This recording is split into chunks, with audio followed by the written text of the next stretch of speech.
Zdravo drugari! Danas za večeru pripremamo punjenu pogaču. U posudu za mešanje sipamo 200 ml toplog mleka, dodajemo 1 kašiku šećera i 25 do 30 g svežeg kvasca ili 7-8 g suvog. I sad sve ovo promešamo i ostavljamo da odstoji dok mi pripremimo ostale sastojke. Dodajemo zatim 200 ml tople vode, 8 kašika ulja, 1 celo jaje i 1 belance, drugo žumance smo ostavili za kasnije.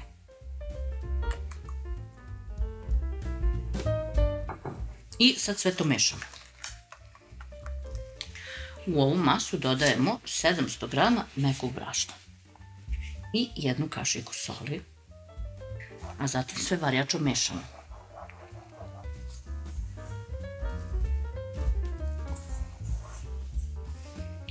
Pošto ovako izradimo testo, pouljimo ruku malo, kako bismo lakše skinuli sa varjače. Pouljimo ruku još malo i ovako samo oblikujemo testo u krug.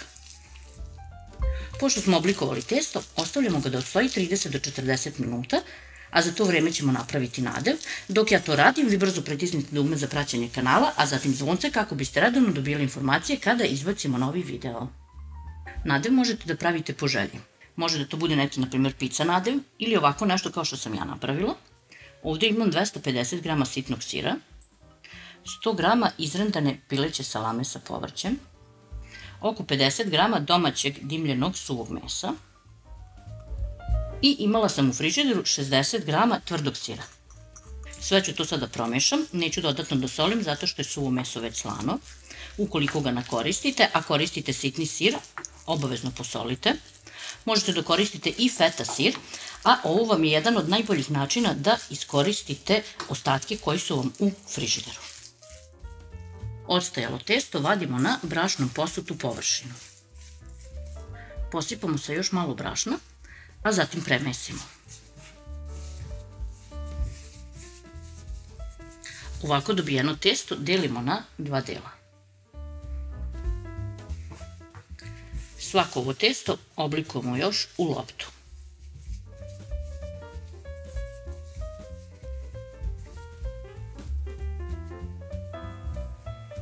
Opet uz pomoć malo brašna, svaki ovaj deo testa razvlačimo na prečnik otprilike nekih 28 cm, može i 30, zavisi koliki vam je pleh. Razvučeno testo prebacujemo u unapred podmazan pleh. Još ga malo dodatno rukom oblikujemo. Isti postupak ponavljamo i sa drugim delom testa.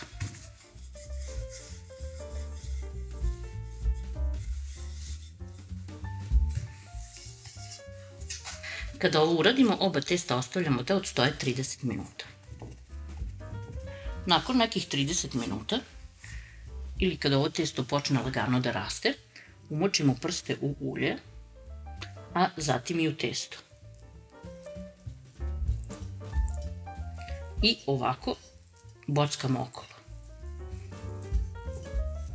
Umočimo opet prste, pa radimo drugi red.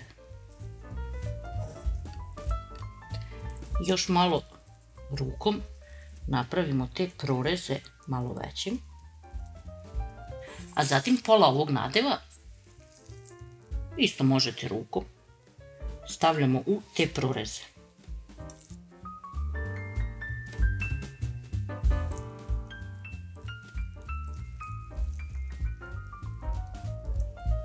Isto ovo ponavljamo i sa drugim delom testa.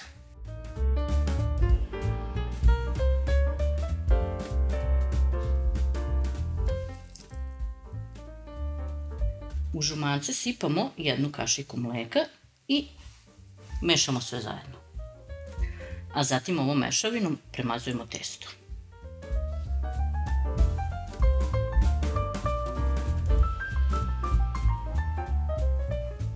Po želji sve možete posuti još sa semenkama. Kada ovo završimo, uključujemo rernu da se zagreje na 200 stepeni i čim se zagreje, nosimo na pečenje.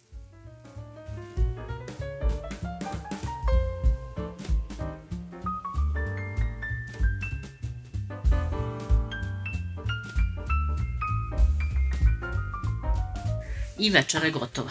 Vreme pečenja između 25 i 30 minuta, zavisno koliko pečeno volite. Ostavljamo 5 minuta da se prohladi, pa ćemo je poslužiti.